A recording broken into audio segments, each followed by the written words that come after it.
কোটা আন্দোলনে মানবাধিকার লঙ্ঘন নিয়ে জাতিসংঘের গভীর উদ্বেগ।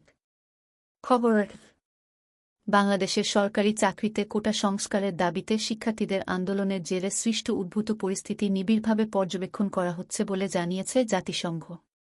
সেই সঙ্গে আন্দোলনে মানবাধিকার লঙ্ঘনের বিষয়ে গভীর উদ্বেগও প্রকাশ করেছে সংস্থাটি।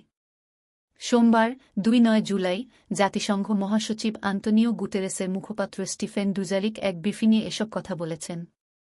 ব্রিফিংয়ের প্রথমেই তিনি বাংলাদেশ ইস্যুতে একটি বিবৃতি পাঠ করেন। এরপর প্রশ্নোত্তর দেন।